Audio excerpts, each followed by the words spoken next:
Hello again, everybody. Welcome back. This is Okala. We are playing some Runeterra today. We're getting our dailies done. So what does that look like?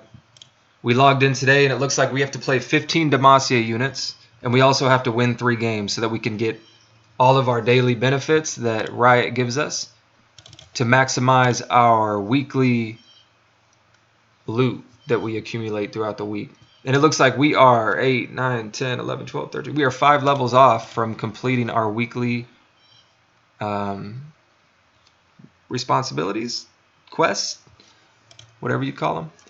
So yeah, we're going to be playing Demacia units, which I think our best bet is either going to be our Handsome Vlad deck or this unnamed deck that I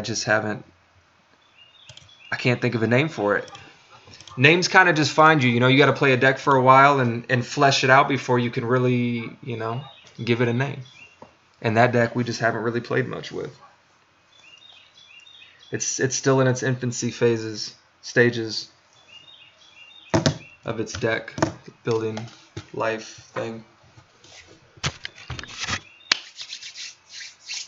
Another beautiful day. Hopefully it's going to rain today, which I love the rain. It gives me the opportunity to play video games all day and not really feel bad about it. So please bring the rain. We're going to be streaming as much as we can today, playing Runeterra until we get our dailies done, and then I'm trying to get on League of Legends. I'm really kind of burnt out on Runeterra, if I'm going to be honest with you guys. Been playing a lot of it, and I just kind of want to play some League of Legends, which I may be streaming. I don't know. I'm actually really terrible at League of Legends, so I don't know how comfortable I feel streaming it. All right, so our opponent plays the War Chefs. Okay, we're playing against a Fiora Shin. I would imagine some kind of Bannerman mid-range creature tempo deck. Tough matchup. Tough matchup. Okay. I think I'm going to play the War Chefs. Since we do have the Fiora, we have the turn 3 Fiora, we are going to play the War Chefs, which will allow our turn 3 to be even stronger. Now the question is, do I block this attack? I could block with the War Chefs,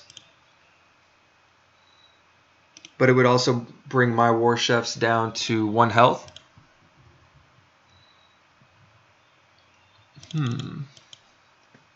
I think so. I think I'm going to do it. So that'll allow our Vladimir to level up by 1, which Vladimir says that when you've had 6 or more allies survive damage, he will level up. So kind of one of the ideas of this deck is to level up Vladimir.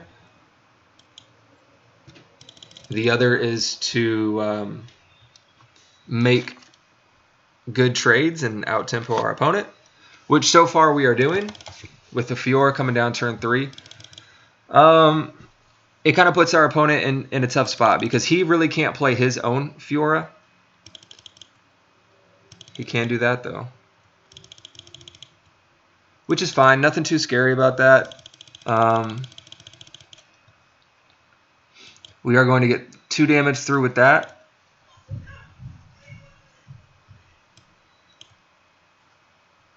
Yeah, this is going to be the play here. So we potentially could lose our own Fiora, and we definitely will lose our War Chefs. But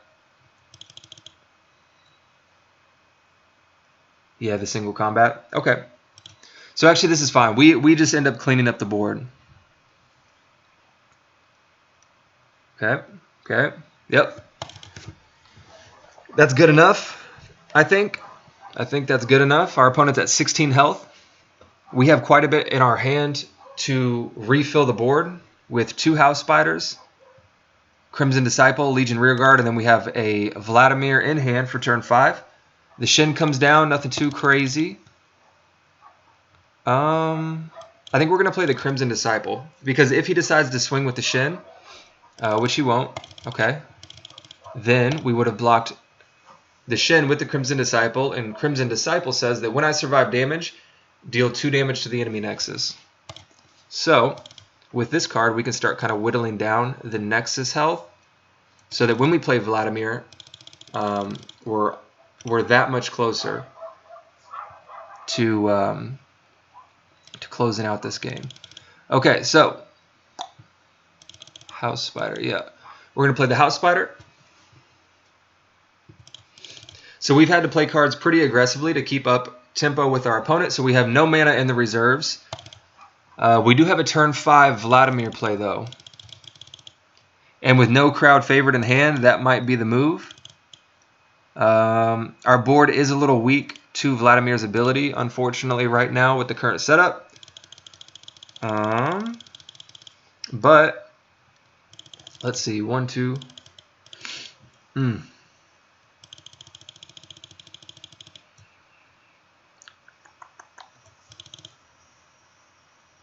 That's tough. That is tough. I think that's the move, though. What else are you going to do, you know? What else are you going to do? Okay, so the Swift Wing Lancer comes down. Ooh. That's tough.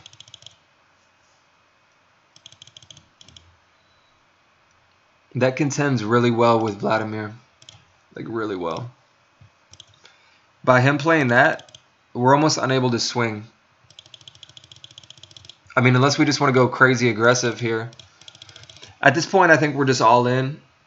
We're either going to win this or we're going to... Our opponent decides to not block Vladimir, which is really interesting.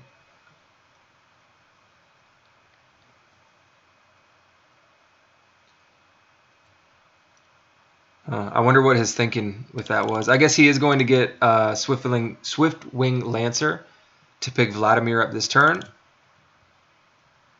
Yeah, with the Shen. Okay. Okay, so we do have the opportunity to fill up the board again. Fiora comes down.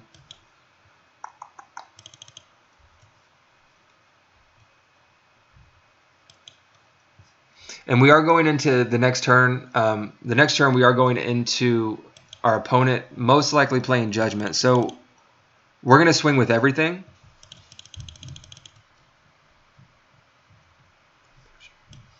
We're going to attack with everything.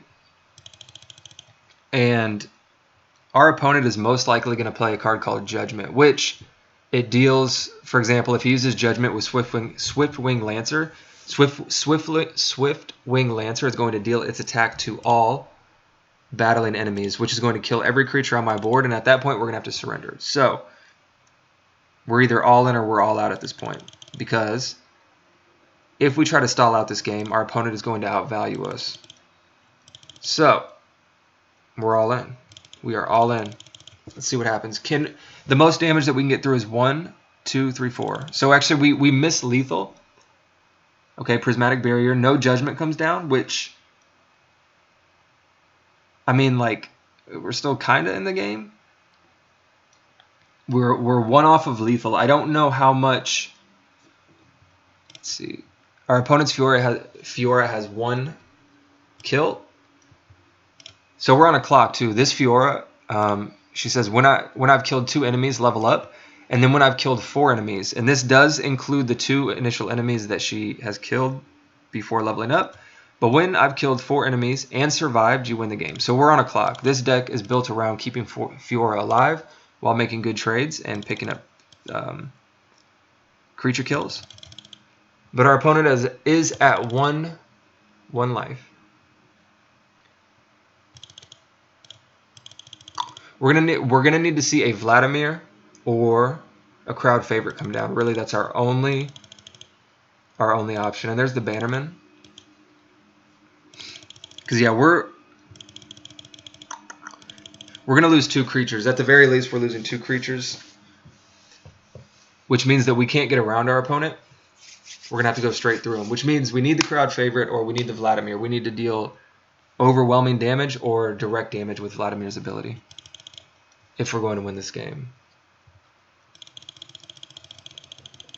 And that's about all there is to it. Okay, okay. Yep, yep. Mm-hmm. Yep, yep, yep. We are not going to block this 5/5 because we need as many creatures alive as possible. But with an empty hand, there's a level up on the Fiora. With an empty hand and top decking, like we need a Vladimir at this point. Actually, yeah, we need a Vladimir. The only way out of this is a Vladimir. Not even a crowd favorite, which feels bad because last turn that was a win condition for us. This turn, it's actually not enough. So, oh, I mean, no. We could try to keep going. But even at this point, I don't know, like that Fiora is 2 kills off. I don't even want to go another turn. All right, you win some, you lose some. Everybody, thank you for hanging out. And yeah, we'll see y'all next time.